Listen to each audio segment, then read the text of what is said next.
Hello students, पिछले lecture में हमने बात की कि सीक्वेंस क्या होती है और बाउंडेड और अनबाउंडेड सीक्वेंसेस क्या होती हैं। तो अगर अपर बाउंड और लोअर बाउंड एग्जिस्ट करते हैं तो हम सीक्वेंस को कहते हैं कि सीक्वेंस बाउंडेड है। और मान लीजिए केवल अपर बाउंड एग्जिस्ट करता है, लोअर बाउंड एग्जिस्ट नहीं करता है, तो हम कहते हैं कि ये बाउंडेड है। और इसी तरह से अगर हमारी सीक्वेंस ऐसी है कि उसका लोअर बाउंड एग्जिस्ट करता है लेकिन अपर बाउंड एग्जिस्ट नहीं करता है, तो हम कहते हैं कि ये सीक्वेंस बाउंडेड बेलो है। ओके।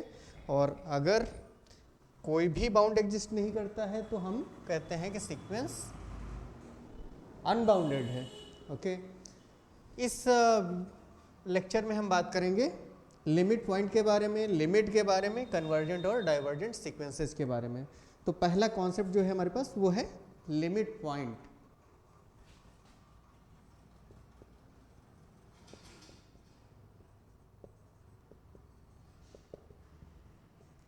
मान लीजिए आपके पास कोई सीक्वेंस है और उस सीक्वेंस के पॉइंट्स ऐसे हैं या टर्म्स ऐसे हैं कि वो एक टर्म्स के नेबरहुड में है। ओके। तो हम उस पॉइंट को लिमिट पॉइंट कहेंगे। For definition we have a real number lambda, a real number lambda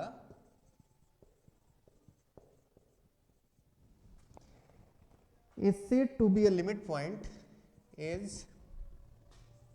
said to be a limit point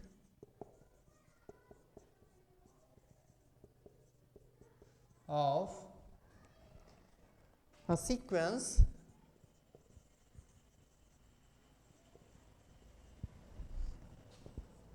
fn n equals 1 to infinity if an infinite number of if each neighborhood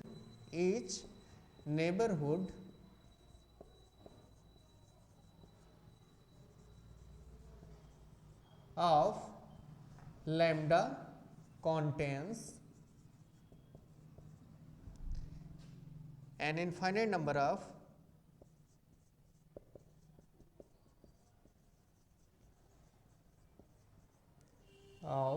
terms of the sequence.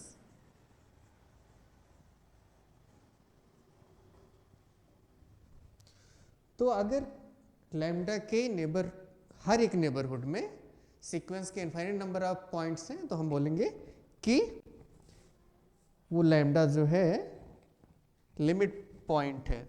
Example के लिए हमारे पास 3 example हैं। First one is the sequence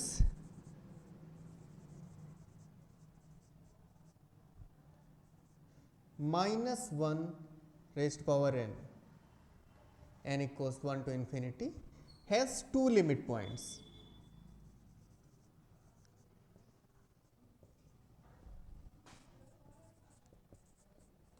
Namely 1 and -1। तो जैसा आप देख सकते हैं इसमें क्या होगा, 1 बार बार आएगा, 1 आएगा, फिर -1, फिर 1, फिर -1, ऐसे करके ये सीक्वेंस चलेगी। तो इस सीक्वेंस में 1 जो है इनफाइनाइट नंबर ऑफ टाइम्स आ रहा है। तो आप 1 का कोई भी नेबरहुड लेंगे तो 1 खुद ही सेंटर पर है नेबरहुड के, तो 1 इनफाइनाइटली मेनी टाइम्स आ रहा है। इसलिए इस सीक्वेंस के इनफाइनाइट नंबर ऑफ टर्म्स जो हैं 1 के नेबरहुड में होंगे। इसी तरह -1 के नेबरहुड में भी होंगे। आप चाहे जो नेबरहुड ले लीजिए। अगर आप एक ग्राफ प्लॉट करें तो जो यहाँ पे टर्म्स हैं वो इस तरह से होंगे। यहाँ एक होगा, उसके बाद -1 पे एक होगा, फिर 1 पे होगा, -1 पे होगा, इस तरह से होंगे टर्म्स। ओके। ये -1 से स्टार्ट करेगा। सो आप देख सकते हैं इसका कोई भी आप नेबरहुड लें तो चूँकि सारे के सारे नंबर्स जो हैं इसी लाइन पर आ रहे हैं, इसलिए आप कह सकते हैं कि मान लीजिए यहाँ पे हमने एक नेबरहुड लिया, 1 जो है 1 के नेबरहुड में आ रहा है, इनफैक्ट उसी लाइन पे होगा, तो इसलिए ये हमारा एक लिमिट पॉइंट है। और इसी तरह से -1 भी दूसरा लिमिट पॉइंट होगा। दूसरी हमारे पास एक सीक्वेंस है, द सीक्वेंस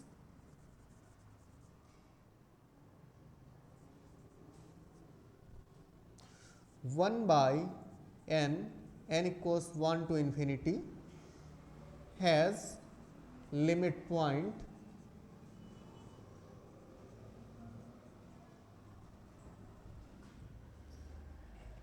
ज़ीरो। अब यहाँ आप देखिए ज़ीरो है तो 1 बाई एन वाले जो नंबर्स हैं हमारे पास जो सीक्वेंस है तो ये तो हो गया हमारा ज़ीरो, ठीक है। और 1 बाई वाली सीक्वेंस जो है तो अगर 1 पुट करेंगे आप तो 1 मिलेगा, उसके बाद यहाँ पे 1 होगा, उसके बाद 1 बाई 2 होगा, 1 बाई 3 होगा, तो ये सीक्वेंस कुछ ऐसे जाएगी। तो आप कोई भी नेबरहुड लीजिए ज़ीरो का, ठीक है, ज़ीरो यहाँ पे है, ज़ीरो का आप कोई भी नेबरहुड लीजिए तो उसमें इस पॉइंट के आगे सारे के सारे नंबर्स आ जाएंगे, ठीक है। तो इस तरह से हमारे पास हर एक नेबरहुड में सीक्वेंस के इनफाइनाइट नंबर ऑफ पॉइंट्स होंगे। तो ज़ीरो जो है हमारा वो इस सीक्वेंस का एक लिमिट पॉइंट है, ओके। अब हमारे पास एक सीक्वेंस है जिसमें लिमिट पॉइंट्स एग्जिस्ट नहीं करते हैं। Third example, the sequence n square n equals 1 to infinity does not have any limit points।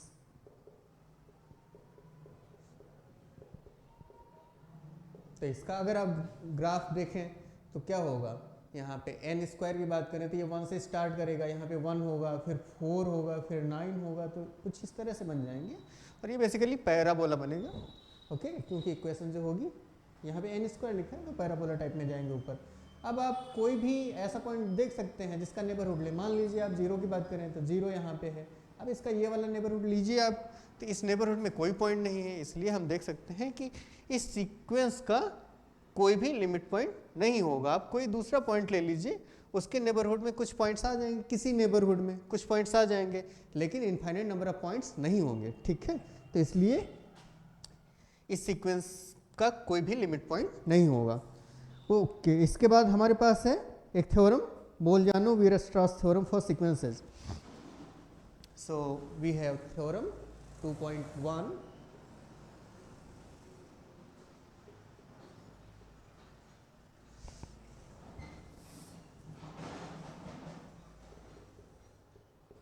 बोलजानो Weierstrass theorem.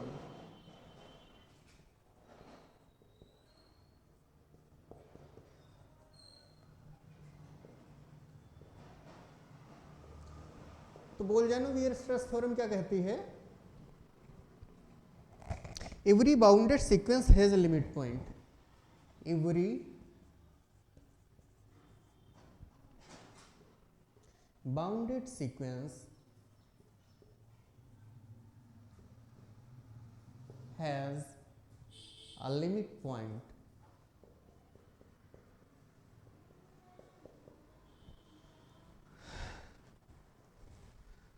तो इसको आप इस तरह से सोच सकते हैं कि आपके पास एक बाउंडेड सीक्वेंस है, अब उसका अपर बाउंड और लोअर बाउंड एग्जिस्ट करेगा। आपकी जो सीक्वेंस है, यहाँ पे देखिए आपकी जो सीक्वेंस है, तो सीक्वेंस के जो टर्म्स होंगे वो यहीं कहीं टकराएंगे, ठीक है, इधर उधर होंगे।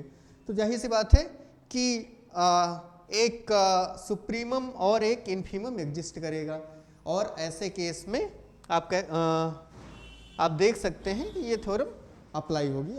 मेरे कहने का मतलब है कि बोलजानो वीयरस्ट्रास थ्योरम आपको ये बताती है कि लिमिट पॉइंट्स एग्जिस्ट करेंगे, बट लिमिट पॉइंट जो है वो लिमिट की गारंटी नहीं है, लिमिट हम आगे देखेंगे क्या होती है।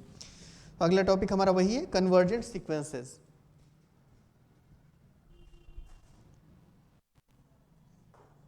Convergent sequences,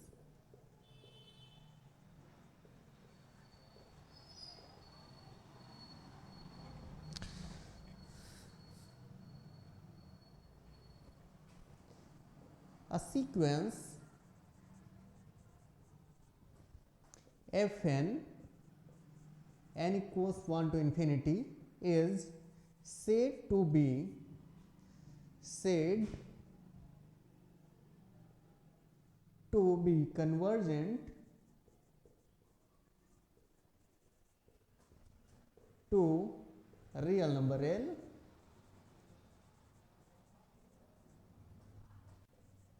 if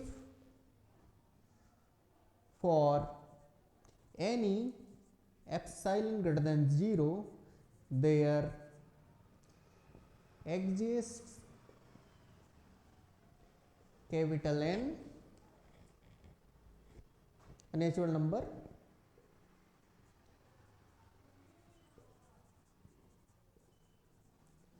such that mod Fn minus L is less than epsilon for all n greater than equal to capital N। तो इससे आगे के n के आगे के पॉइंट्स जो होंगे वो L से एप्सिलॉन डिस्टेंस पे होंगे, ठीक है। ये जो आगे के टर्म्स होंगे सीक्वेंस के, अगर हम इस तरह से देखें, L मान लीजिए हमारा यहाँ पे है, तो अगर सीक्वेंस ऐसी है कि वो कहीं से भी स्टार्ट करें लेकिन एक टाइम के बाद वो इस तरह से आने लगती है, L के पास आने लगती है कि आप चाहे जो नेबरहुड ले लीजिए L प्लस एप्सिलॉन और ये L माइनस एप्सिलॉन लिखा हुआ है, तो ये जो सीक्वेंस है ये इसी के बीच में आ जाए तो हम बोलेंगे कि L जो है वो इसकी लिमिट है और ये सीक्वेंस कन्वर्जेंट है और कन्वर्ज करती है L को।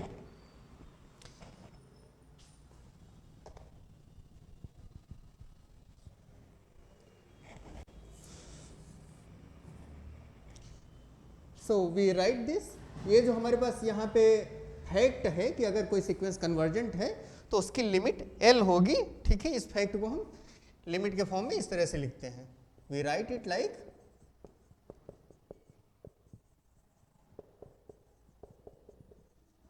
Limit n tends to infinity Fn equals L, okay. L को हम बोलेंगे लिमिट। अब लिमिट के बारे में कुछ एक चीजें हैं, ठीक है, जो आपको ध्यान रखनी है। सबसे इंपॉर्टेंट चीज है कि लिमिट पॉइंट्स और लिमिट दो सेपरेट कॉन्सेप्ट हैं, ठीक है, वो अलग अलग कॉन्सेप्ट हैं। और लिमिट जो होती है हमेशा यूनिक होती है, वो हम इस लेक्चर में कवर करेंगे। जो लिमिट होती है किसी सीक्वेंस की लिमिट, वो हमेशा लिमिट पॉइंट्स में से ही होती है। तो अगर एक सीक्वेंस के मान लीजिए लिमिट पॉइंट्स एग्जिस्ट नहीं करते हैं, ठीक है, तो उसकी लिमिट भी एग्जिस्ट नहीं कर सकती है, क्योंकि लिमिट हमेशा लिमिट पॉइंट्स में से ही एक पॉइंट होता है।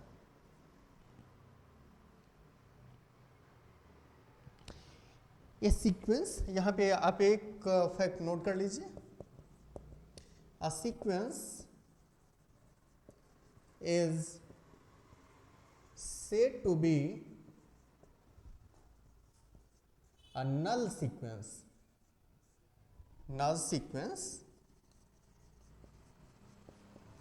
if limit n tends to infinity Fn is okay, a sequence, यहाँ पे आप लिख सकते हैं Fn n equals 1 to infinity is said to be a null sequence if this converges to 0, तो हम इसको नल सीक्वेंस बोलेंगे।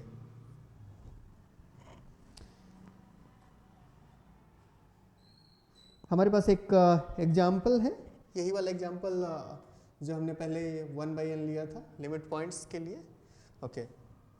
सो एग्जाम्पल, वी शो दैट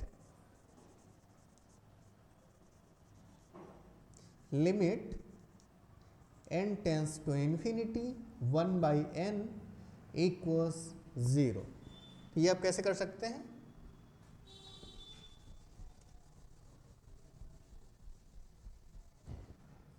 हमें शो करना है कि किसी भी गिवन एप्सिलॉन के लिए एक कैपिटल N एग्जिस्ट करेगा सच दैट मॉड 1/n जो है हमारा वो लेस देन एप्सिलॉन होना चाहिए। मतलब हमें शो करना है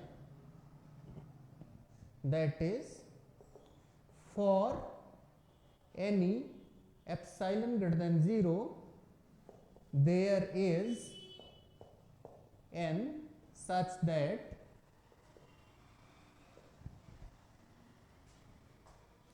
mod 1 by n minus 0 equals mod 1 by n is less than epsilon।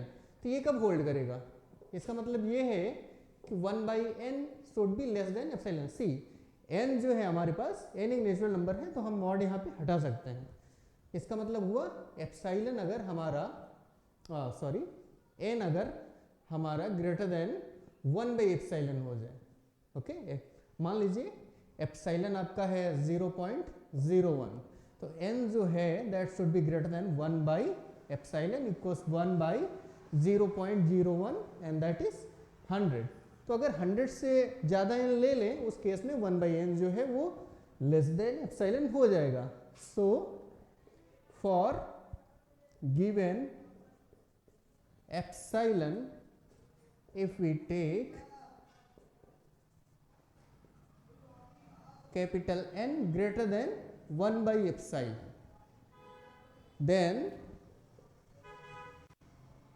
1 by n is actually less than 1 by n, क्योंकि हमने छोटा कर दिया, ठीक है, and that is already less than epsilon for all n greater than equal to n। Okay, तो यहाँ पे हमें कैपिटल N मिल गया such that this quantity is less than epsilon. Okay, तो ये सीक्वेंस जो है जीरो को कन्वर्ज करती है।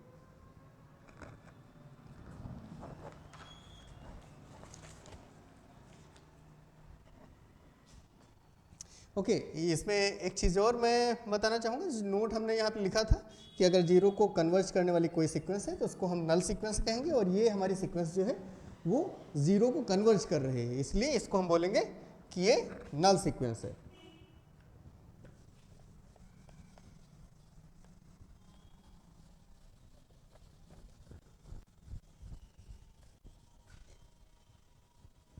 एक क्वेश्चन आप अपने आप कर सकते हैं, तो हमारे पास से दूसरा एग्जाम्पल आप कह सकते हैं, second example, so that n upon n plus 1 converges to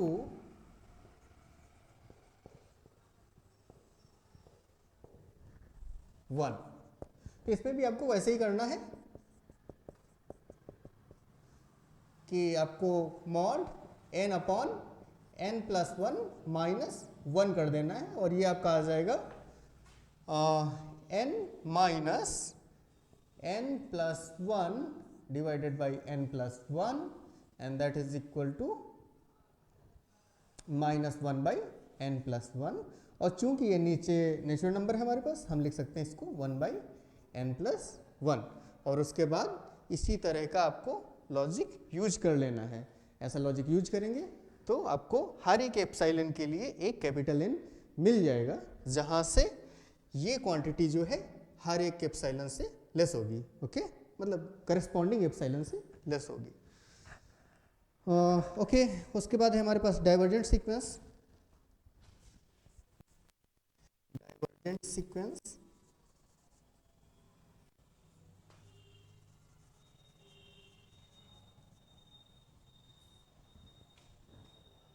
so a sequence is said to be divergent which is not convergent. So a sequence which is not convergent is said to be divergent.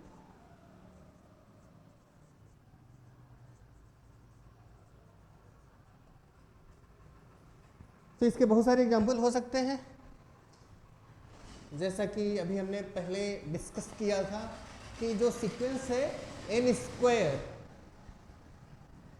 Square वाली sequence का कोई भी limit point नहीं है, तो आप समझ सकते हैं वो एक कैंडिडेट है डाइवर्जेंट सीक्वेंसेस के लिए। अब लिमिट पॉइंट नहीं है मतलब लिमिट नहीं है। Example n square n equals 1 to infinity is a divergent sequence.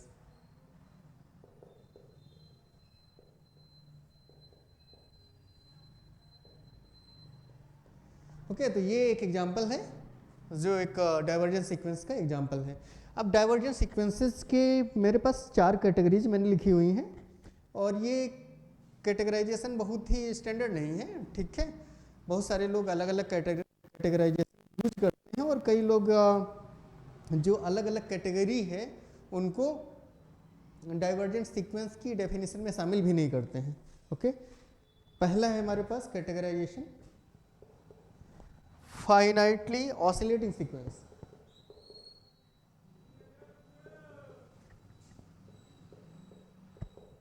Oscillating sequence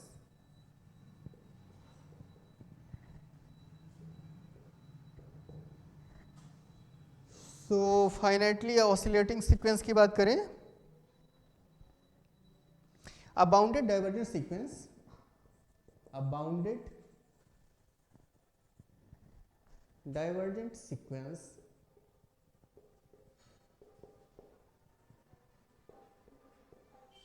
is called a finitely oscillating sequence.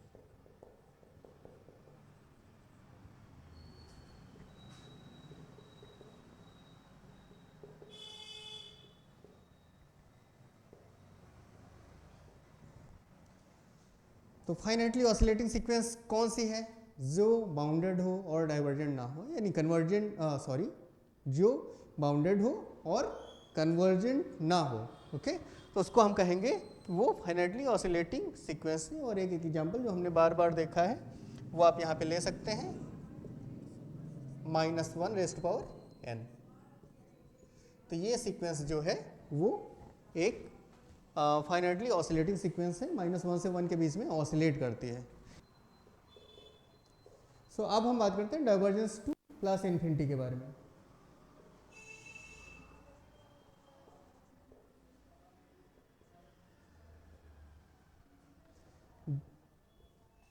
कोई भी सीक्वेंस है, a sequence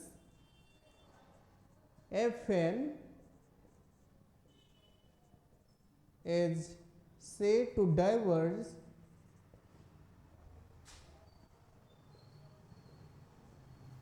to plus infinity if for any m greater than 0 however large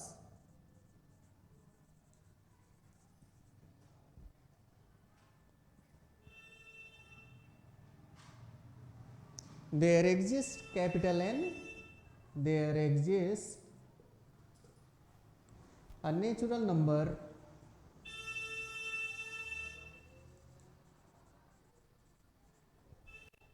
capital N such that fn is greater than m for all n greater than or equal to capital N. कहने का मतलब ये है कि आप कितना भी बड़ा एम ले लीजिए, आपको एक टर्म मिलेगा जिसके बाद के सारे टर्म्स उस एम को सरपास कर जाएंगे, उससे बड़े होंगे। ठीक है, अगर ऐसा है तो हम कहेंगे कि वो सीक्वेंस इन्फिनिटी को प्लस इन्फिनिटी को डाइवर्ज करती है। एग्जाम्पल की बात करें तो हमारे पास है sequence N square, n equals 1 to infinity, तो ये सीक्वेंस है। इसी तरह डाइवर्जेंस टू माइनस इन्फिनिटी होगा,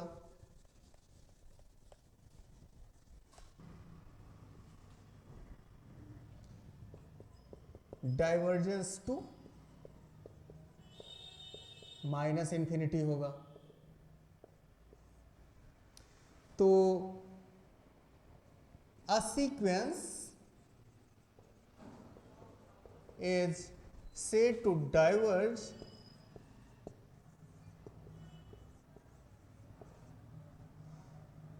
to minus infinity if for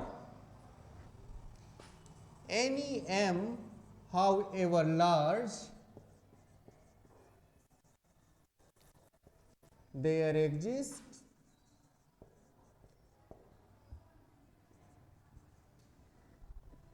a natural number n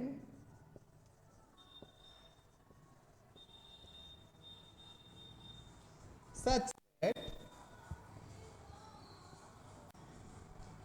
fn is less than minus m for all n greater than equal to capital M। तो अगर ये situation exist करती है कि आप m कितना भी बड़ा ले लीजिए तो m जो है उतना ही छोटा हो जाएगा और fn माइनस m जो है उतना ही छोटा हो जाएगा, तो fn जो है वो उससे भी छोटा होगा इस कैपिटल N के बाद। तो अगर ऐसे होता है तो आप बोलेंगे कि वो सीक्वेंस माइनस इन्फिनिटी को डाइवर्ज करती है। एग्जाम्पल है, आप उसी में माइनस लगा दीजिए तो वो एक एग्जाम्पल है, n इक्वल्स 1 टू इन्फिनिटी। एक और एग्जाम्पल आप ले सकते हैं कुछ इस तरह से, n इक्वल्स 1 टू इन्फिनिटी, या -1 क्यूब भी आप ले सकते हैं, वो भी काम करेगा। अब उसके बाद है हमारे पास एक और infinitely oscillating sequence.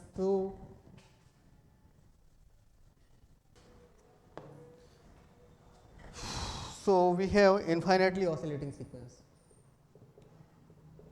Infinitely oscillating sequence.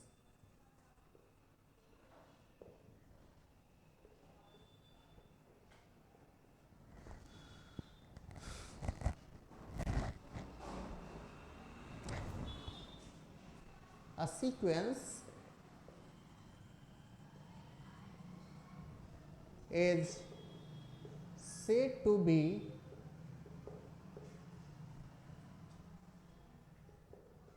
infinitely oscillating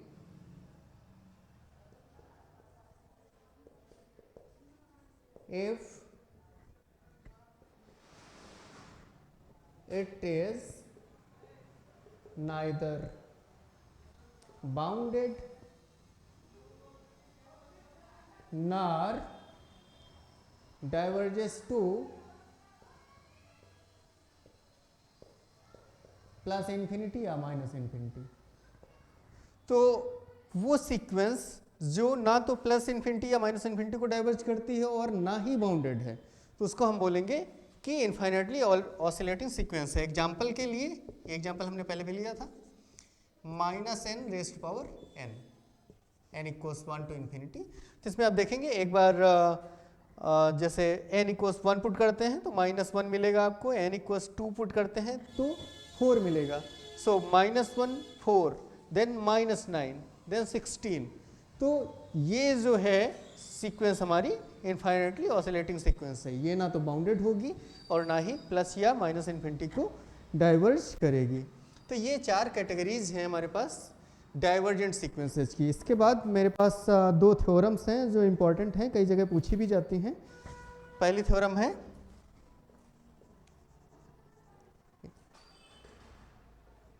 so this is theorem 2.2। इसका स्टेटमेंट कई तरह से आ सकता है। पहला टाइप है ए कन्वर्जेंट सीक्वेंस है जो unit limit, a convergent sequence has a unique limit।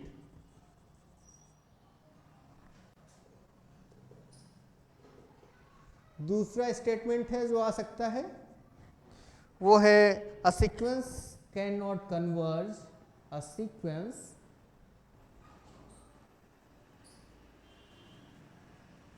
Can not converge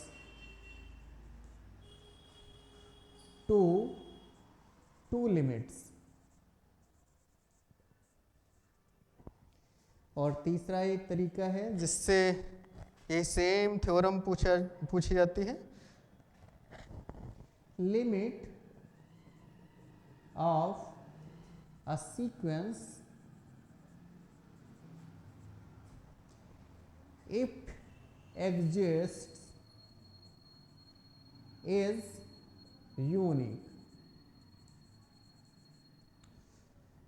तो भाई ये जो हमारे पास थ्योरम है ये 3 तरह से पूछी जा सकती है आपसे, उसके अलावा भी तरीके हो सकते हैं, लेकिन ये 3 तरीके हैं जिनसे ये पूछी गई है। ओके, और आपको फंडामेंटली ये याद रखना है कि लिमिट जो भी है वो यूनिक होती है। तो अगर आप उस स्टेटमेंट को इस बात में ट्रांसलेट कर सकते हैं कि लिमिट जो है वो यूनिक है, देन इट्स ओके। तो वो बेसिकली यही थ्योरम होगी और इसी का प्रूफ आपको लिखना है। मैं प्रूफ इसका नहीं कराने वाला हूँ फिलहाल तो। और दूसरी थ्योरम जो है हमारे पास, हाँ, वो है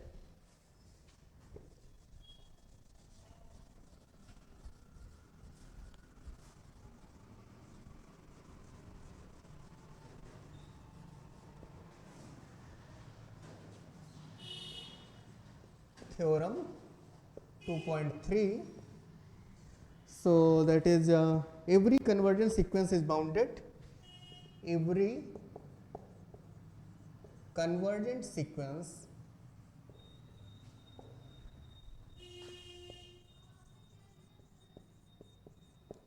is bounded, but converse is not true.